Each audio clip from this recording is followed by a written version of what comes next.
The Book of the Law, Liber Alvel Legis, or Legis, commonly known as the Book of the Law, is the central sacred text of Thelema.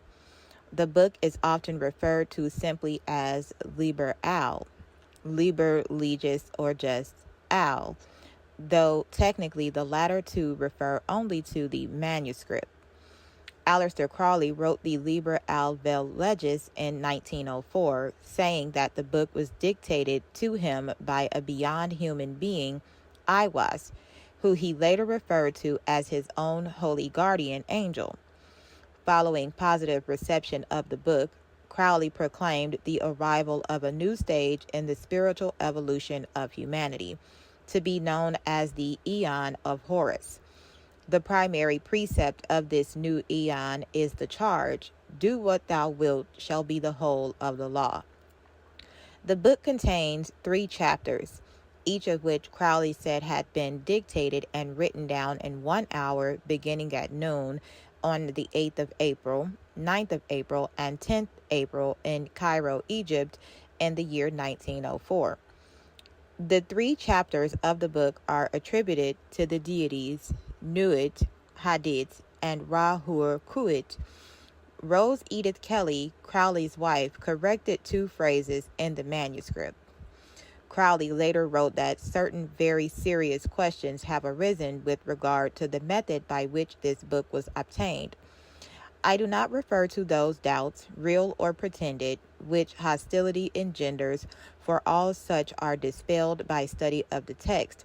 No forger could have prepared so complex a set of numerical and literal puzzles. Biographer Lawrence Sutton quotes private diaries that fit this story and writes that if ever Crowley uttered the truth of his relation to the book, his public account accurately describes what he remembered on this point. Structure and title. The technical title of the book is Liber Alvel Legis, sub figura CCXX, as delivered by XCIII, which equals 418, to DCLXVI, although this title never occurs in the book itself, which refers to itself as the Book of the Law and the threefold Book of Law. Chapters 1, line 35, Chapter 3, line 75.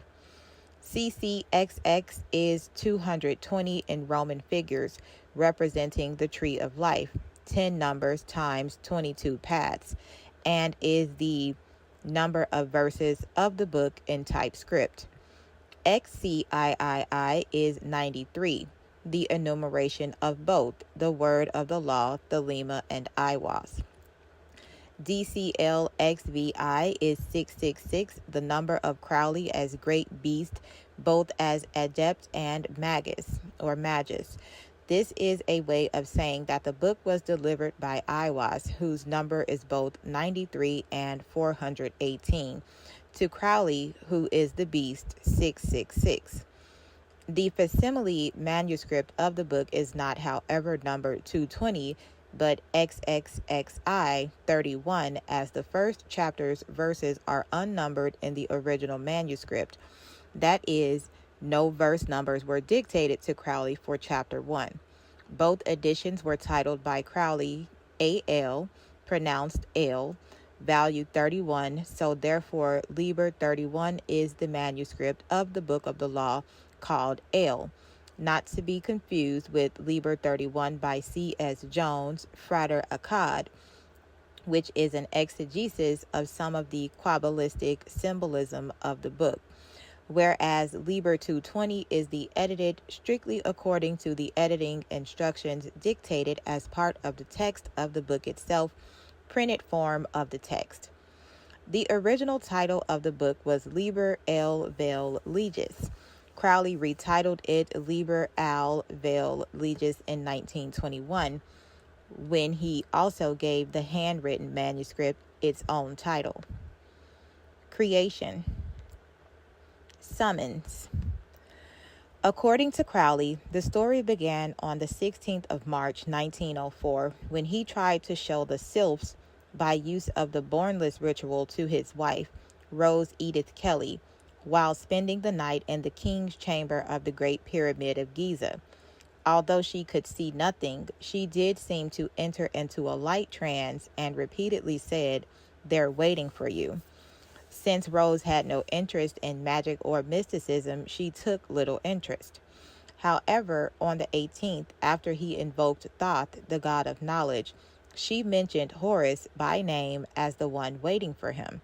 Crowley, still skeptical, asked her numerous questions about Horus, which she answered accurately, supposedly without having any prior knowledge, any prior study of the subject. Crowley also gives a different chronology in which an invocation of Horus preceding the questioning.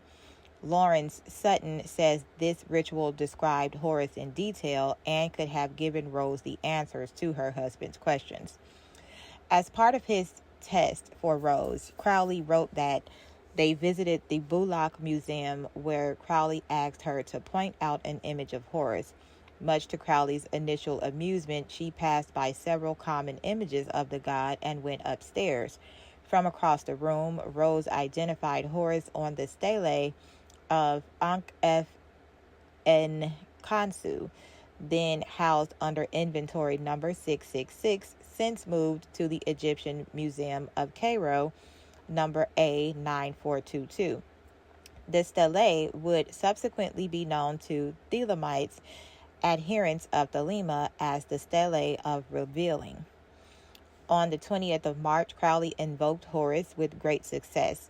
Between the 23rd of March and the 8th of April, Crowley had the hieroglyphs on the stele translated. Also, Rose revealed that her informant was not Horus himself, but his messenger, Aiwass. Finally, on the 7th of April, Rose gave Crowley his instructions. For 3 days, he was to enter the temple and write down what he heard between noon and 1 o'clock p.m. Speakers. Although the messenger of Libra Owl was Aiwass, each chapter is presented as an expression of one of three god forms, Nut, Hadit, and Ra-Hur-Kuit. The first chapter is spoken by Nut, the Egyptian goddess of the night sky, called the Queen of Space. Crowley calls her the Lady of the Starry Heaven, who is also matter in its deepest metaphysical sense, who is the infinite in whom all we live and move and have our being. The second chapter is spoken by Hadit, who refers to himself as the complement of Nu, my bride. As such, he is the infinitely condensed point, the center of her infinite circumference. Crowley says of him, he is eternal energy, the infinite motion of things, the central core of all being. The manifested universe comes from the marriage of Nut and Hadit. Without this could no thing be. This eternal, this perpetual marriage feast is then the nature of things themselves, and therefore everything that exists is a crystallization of divine ecstasy, and he sees the expansion and the development of the soul through joy. The third chapter is spoken by Ra-Hur-Kuit, a god of war and of vengeance, also identified as Hur-Par-Krat, the crowned and conquering child. Crowley sums up the speakers of the three chapters thus: we have Nut, space; Hadit, the point of view. These experience Congress and so produce Heru-Raha, who combines the ideas of Ra-Hur-Kuit and Hur-Par-Krat. The book also introduces the beast, the great beast 666, Tomegatherion, Aleister Crowley; the Scarlet Woman, also known as Babylon, the mother of abominations; Ankh-Af-Na-Khonsu, the historical priest associated with the stele of revealing. Writing. Crowley said he wrote the Book of the Law on 8, 9, and 10 April 1904 between the hours of noon and 1 o'clock p.m. in the flat where he and his new wife were staying for their honeymoon, which he described as being near the Bullock Museum in a fashionable European quarter of Cairo, led by the firm Congdon and company. The apartment was on the ground floor and the temple was the drawing room. Crowley described the encounter in detail in The Equinox of the Gods, saying that as he sat at his desk in Cairo, the voice of Aiwass came from over his left shoulder in the furthest corner of the room. This voice is described as passionate and hurried, and was of deep timbre, musical and expressive, in its tones solemn, voluptuous, tender, fierce, or aught else as suited the moods of the message. Not bass, perhaps a rich tenor or baritone. Further, the voice was devoid of native or foreign accent. Crowley also got a strong impression of the speaker's general appearance. Aiwass had a body composed of fine matter which had a gauze-like transparency. Further, he seemed to be a tall, dark man in his 30s, well-knit, active, and strong, with the face of a savage king, and eyes veiled lest their gaze should destroy what they saw. The dress was not Arab. It suggested Assyria or Persia, but very vaguely. Despite initially writing that it was an excellent example of automatic writing, Crowley later insisted that it was not just automatic writing, though the writing included aspects of this, since when Crowley tried to stop writing, he was compelled to continue. The writing also recorded Crowley's own thoughts. Rather, he said that the experience was exactly like an actual voice speaking to him. This resulted in him disclaiming authorship of the work in the usual sense.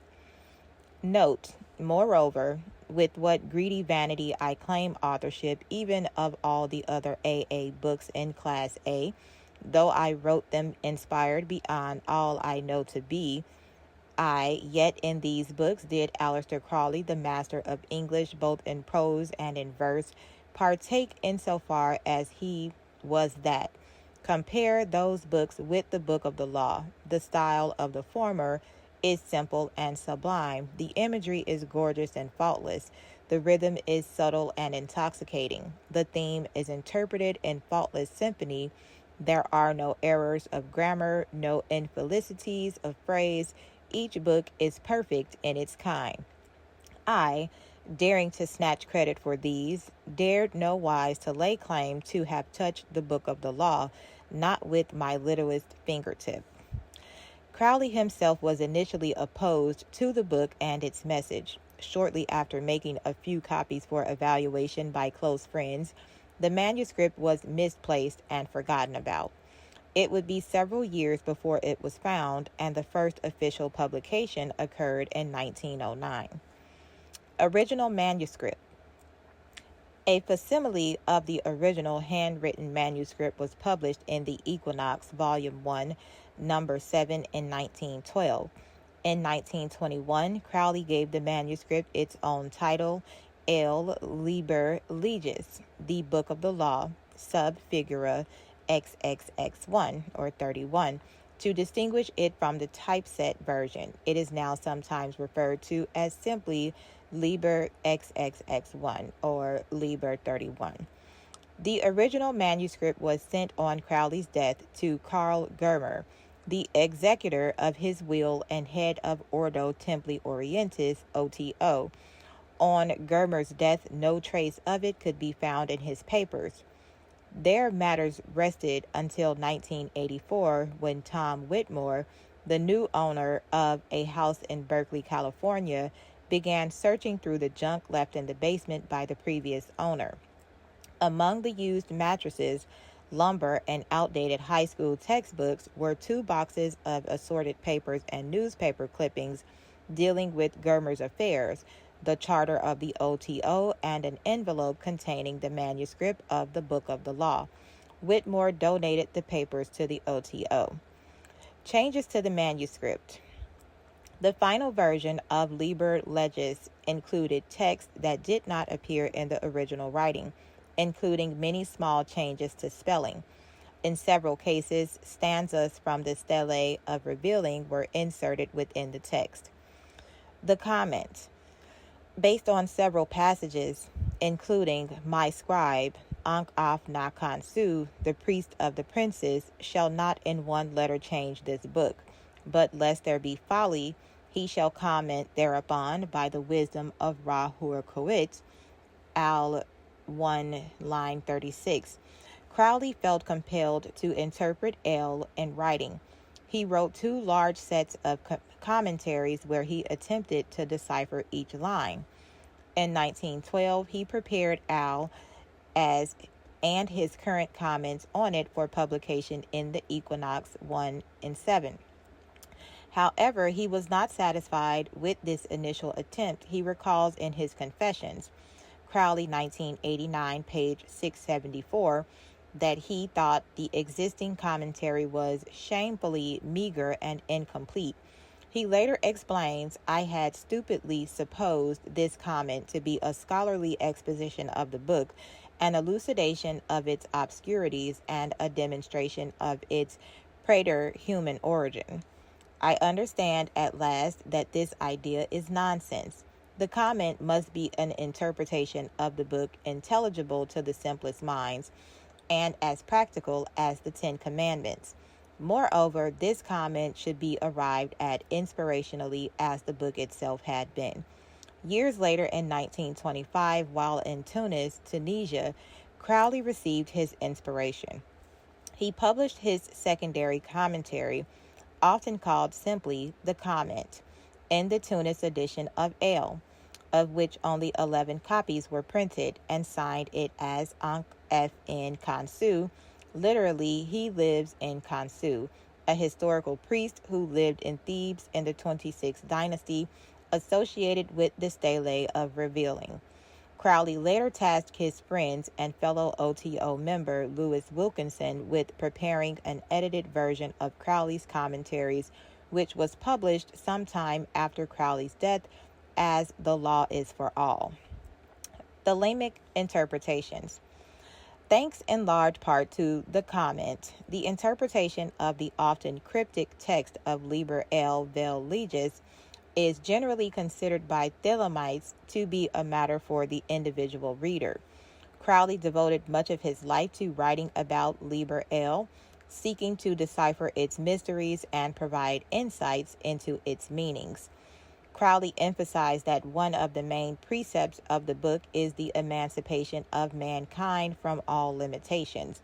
He viewed the Book of the Law as not just introducing a new religion, but also a new cosmology, philosophy, and ethics. According to Crowley, the word Thelema, as uttered by Aiwass, signified a complete departure from the formula of the dying God, proposing instead a system that integrates the discoveries of science from physics to psychology into a coherent and consistent framework. Via Hermetic Kabbalah. Crowley employed Hermetic Kabbalah, particularly its numerological method of gematria, to interpret the obscurities of Liber El Vel Legis. He explained that the text contains numerous instances of double entendre, paranomasia in one language or another, numerical literal puzzles, and even connections of letters across various lines. Crowley detailed these interpretations in the Kabbalistic section of his commentary. In Magic Without Tears, Crowley elaborated on his insights, stating that the author of the book, Aiwass, demonstrated profound knowledge of Kabbalah. Initially, Crowley was assured that Aiwass knew at least as much Kabbalah as he did. Over time, further study convinced him that Aiwass possessed a much higher level of Kabbalistic knowledge, leading Crowley to regard Aiwass as the supreme Kabbalist of all time. In one of the holy books of Thelema, 1907, called Liber Trigrammaton, subfigure 27, being the book of the mutations of the Tao with the yin and the yang, Crowley correlated the 26 Roman script letters to trigrams composed of a solid line for the yang, a broken line for the yin, and a point for the Tao. In doing so, Crowley felt that he had fulfilled the book's injunction to obtain the order and value of the English alphabet, as noted in his old comment to the Book of the Law. However, he also wrote that the attribution in Libra Trigrammaton is good theoretically, but no Kabbalah of merit has risen therefrom. Via prophecy. Crowley later considered the events of his life and the apparent fulfillment of certain predictions in Libra El Vel Legis as further proof of its divine origin. He noted that Aiwass had foreseen and provided solutions to difficulties that Crowley only discovered years later, and sometimes even events that he had no part in bringing about. One significant event was Charles Stansfeld Jones claiming the grade of Magister Templi, which Crowley interpreted as the birth of his magical son. Crowley believed that Jones's subsequent discovery of the critical value of 31 was foretold in the book, and provided him with further insight into his Kabbalistic understanding and interpretation of the text. Upon receiving notification of this discovery, Crowley expressed his realization that Jones's key had unlocked deeper meanings into Liber El Vel Legis, noting that the text had unfolded like a flower and solved various enigmatic passages. Via English Kabbalah. English Kabbalah, or EQ, is an English-based Hermetic Kabbalah supported by a system of arithmancy that interprets the letters of the English alphabet via an assigned set of values discovered by James Lees in 1976. It is the result of an intent to understand, interpret, and elaborate on the mysteries of Aleister Crowley's received text, Liber El Vel Legis, the Book of the Law. According to Jake Stratton Kent, the English Kabbalah is a Kabbalah and not a system of numerology.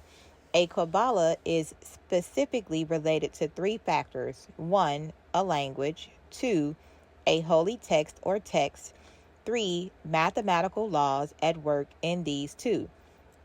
The order and value discovered by James Lees lays the letters out on the grid, superimposed on the page of manuscript of Liber El, on which this verse, 3, line 47, appears, sheet 16 of chapter 3.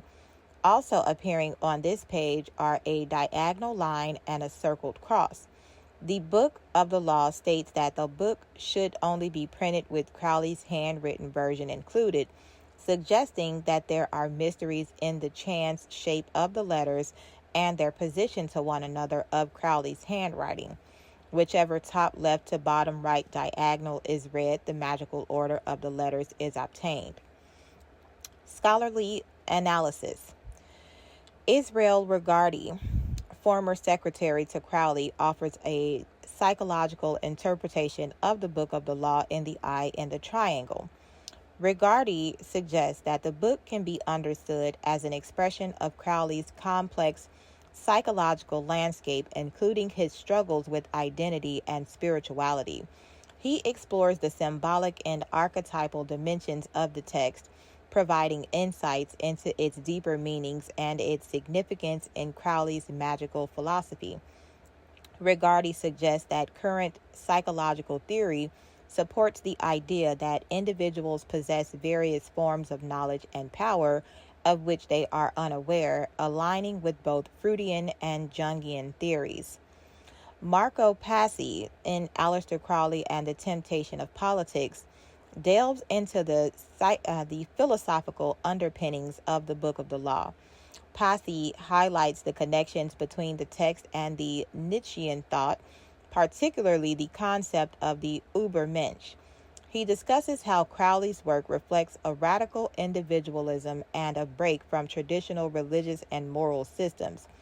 Passy places the Book of the Law within the broader context of early 20th century intellectual and cultural movements. Richard Kaczynski, a biographer and historian of Aleister Crowley, provides an in-depth analysis of the Book of the Law in his work, Perdurabo, The Life of Aleister Crowley. Kaczynski explores the historical and psychological context in which the book was received, discussing how Crowley's environment, personal experiences, and extensive knowledge of esoteric traditions influenced the content and structure of the book. His analysis includes a detailed examination of the book's themes, symbols, and its role in Crowley's overall magical system. Lawrence Sutton, in his biography, Do What Thou Wilt, A Life of Aleister Crowley, presents a critical perspective on the Book of the Law.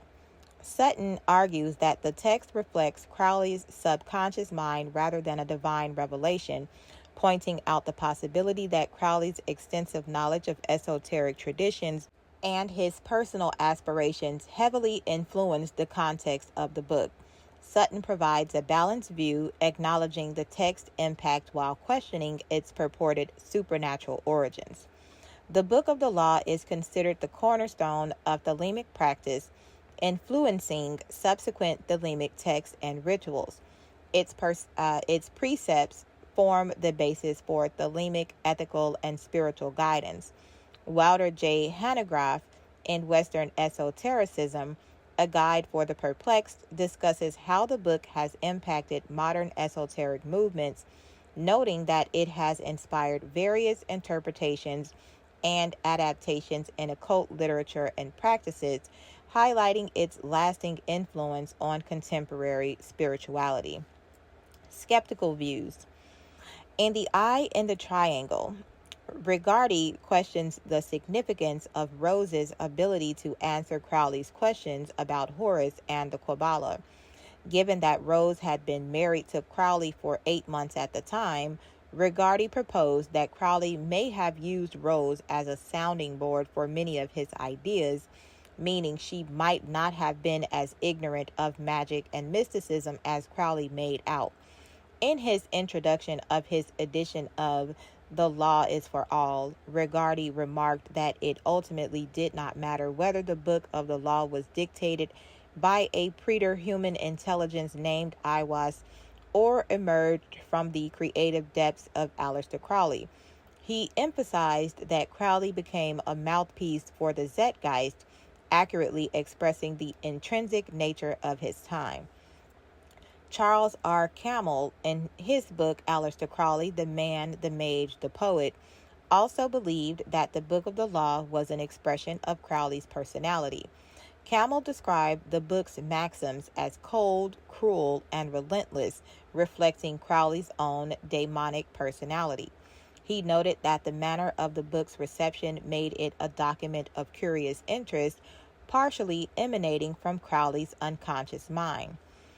Scholar Joshua Gunn argued that the stylistic similarities between the Book of the Law and Crowley's poetic writings were too pronounced for it to be anything other than Crowley's work.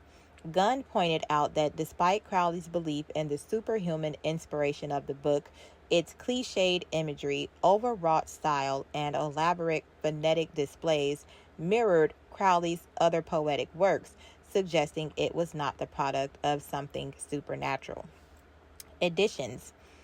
The Book of the Law was first published in 1909 as part of, Oema, a collection of the holy books of Thelema. Oema, or Oema, was privately published in London by the AA as a 3-volume set, with the Book of the Law appearing in Volume 3. It was next published in 1913 as part of the Equinox, Volume 1, Number 10. In both of these early editions, it is titled Libra el Vel Legis. Subsequent published editions include 1925 Tunis edition, only 11 copies printed, Ordo Templi Orientis, London, 1938, privately issued U.S. edition 1942, although dated 1938. Wiser Books, reissue edition 1976, Wiser Books 100th Anniversary Edition, March 2004.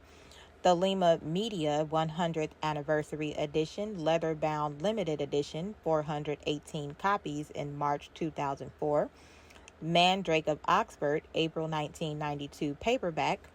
Libra L is also published in several other books, including The Holy Books of Thelema, Equinox 3 and 9. 1983, York Beach, Maine, Samuel Weiser. The Equinox 3, Volume 10, 1990, York Beach, Maine, by Samuel Weiser. Magic, Libra, ABA, Book 4, Parts 1 through 4, in 1997, York Beach, Maine, by Samuel Weiser.